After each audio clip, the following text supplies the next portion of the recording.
Hello. Today I will be presenting my research on evaluating machine learning models for predicting diabetes in patients. Diabetes is a global health concern. This chronic condition can lead to vision loss, nerve damage, and death. Understanding and predicting diabetes early is crucial as proper management can reduce the severity of these symptoms. Machine learning techniques have emerged as powerful tools in healthcare for predicting diabetes risk. Unlike traditional statistical methods, machine learning models can capture complex non-linear patterns within large data sets. To better answer my overarching question, I looked at splitting my research into 3 key areas.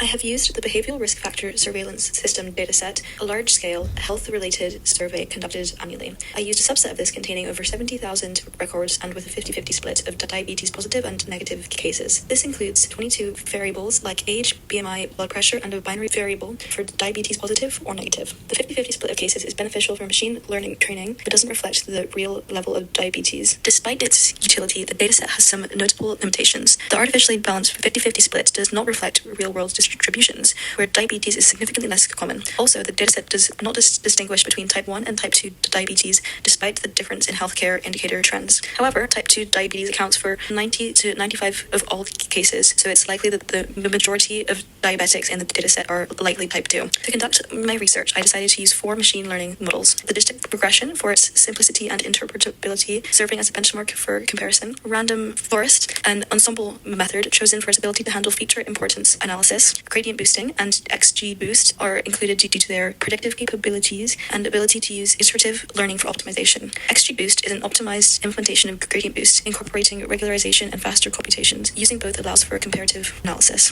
These provide a diverse range of approaches, balancing interpretability and predictive power. To assess the performance of these models, I used a range of metrics. Firstly, the classification report and confusion matrix gives a detailed evaluation of the model's performance, highlighting its accuracy, precision, and recall, while identifying specific errors like false positives and false negatives. From these, we can see that the model performed well with an accuracy of 75, however fell short when it comes to minimizing false negatives at over 1,600 cases. Next, we use the ROC curve, which plots the true positive rate against the false positive rate at various thresholds. This illustrates the trade-off between sensitivity and specificity. The higher the AUC value, the better the performance. The CAP curve is used to evaluate how well the model ranked high-risk individuals compared to random guessing. An AUC value of 0.82 demonstrates a solid ability to identify non-diabetic cases compared to diabetic ones, though it revealed opportunities to reduce false positives while maintaining sensitivity. The CAP curve supported this, showing the model's ability to capture many positive cases but falling short of the ideal performance. Other graphs are used to give a clearer indication as to how the model performs its classifications. The probability distribution and the decision boundary both display the model's struggle to assess indicators in the overlap between classes. In summary, logistic regression effectively captured general trends such as the correlation between BMI, age, and diabetes risk. However, its limitations in handling false negatives, overlapping probabilities, and linear assumptions underscore the need for more advanced models to address the complexities of diabetes prediction. The random forest model builds on the simplicity of individual decision trees by combining multiple trees, making predictions more robust and less prone to overfitting. The random forest model builds on the simplicity of individual decision trees by combining multiple trees, making predictions more robust and less prone to overfitting. The decision tree diagram illustrates how the model splits data into each branch using thresholds on the most informative features. From the metric analysis, we observe an overall accuracy of 74%, with a slight prioritization of recall for diabetes cases over prediction, reducing the risk of missing true positive cases. However, there is still room for improvement, with 1,568 false negative cases still. The model achieved a lower AUC score than logistic regression at 0.81. The CAP curve confirms that the model captures the true positives early, performing reliably compared to a random guess baseline. The feature importance graph highlights that BMI, age, and general health are the most influential predicators, aligning well with real medical understanding. To further analyze this model, the partial dependence plots are used to show clear trends. These findings emphasize the importance of monitoring weight, age, and overall health as key drivers of diabetes risk. While the random forest model uncovers key relationships and reduces false negatives compared to logistic regression, its false positive rate remains suboptimal, indicating the need for further refinement. The gradient boost model demonstrates strong performance across all metrics, achieving an accuracy of 75%. The classification report highlights its balanced precision recall performance with a recall of 79% for diabetic cases, indicating the model's ability to capture most true positives. This is supported by the confusion matrix, which shows the lowest rate of false negatives so far at 1,446, while maintaining a controlled false positive rate. The AUC of 0.83 is consistent with previous models, distinguishing between diabetic and non-diabetic individuals. The CAP curve shows the model captures a high proportion of true positives early, aligning closely with ideal performance. The feature importance graph reveals a focused approach to prediction. Unlike random forest, it assigns higher importance to fewer features, suggesting it prioritizes key variables more effectively.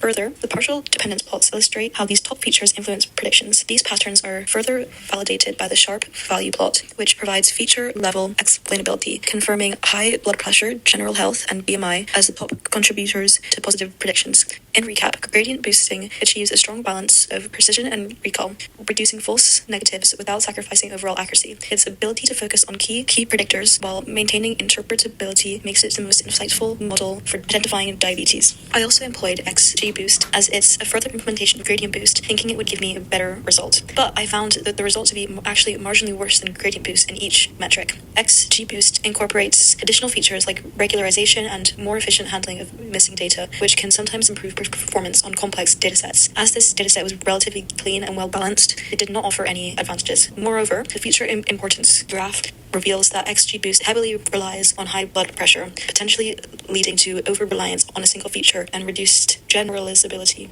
which could be one reason as to why it doesn't perform as well. As we can see from the table, gradient boost emerged as the most successful model, achieving a strong balance between precision and recall while minimizing false negatives better than the other models. Having identified this as the most successful model, the next step was to explore how we could further improve its performance, particularly in reducing false negatives. To tackle this, I employed 3 techniques: weighted gradient boost, which gives more importance to correctly predicting positive cases; adjusted thresholding, where the decision boundary is shifted to prioritize recall; and grid search for hyperparameter tuning to optimize the model's learning parameters for better performance. These methods were chosen to strike the right balance between sensitivity and overall accuracy, ensuring fewer missed diagnoses.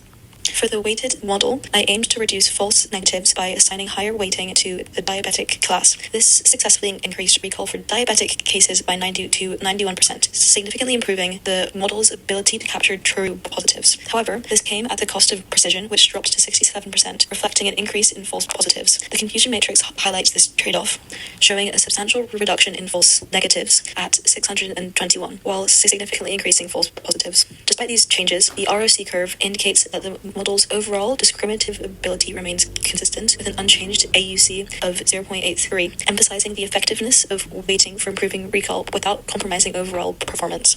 In the adjusted threshold experiment, I prioritized recall by lowering the decision threshold to 0.4, ensuring the model captured more diabetic cases. This adjustment reduced false negatives to just 394, a significant improvement, but greatly increased false positives, reflecting the trade-off between precision and recall. While precision dropped to 64% and overall accuracy to 71%, recall soared to 94%, a critical outcome in medical context where identifying positive cases is crucial in minimizing misdiagnosis. Lastly, to further optimize the gradient boosting model, I used grid search to systematically test combinations of key parameters, returning the best combinations as seen on the screen. This refined model maintained an accuracy of 75% with balanced precision and recall scores, slightly reducing false negatives compared to the baseline. The confusion matrix and ROC curve confirmed robust performance, while the feature importance plot highlighted the refinement of key predictors like high blood pressure, general health, and BMI. This approach maximized the model's predictive power by extracting patterns more effectively.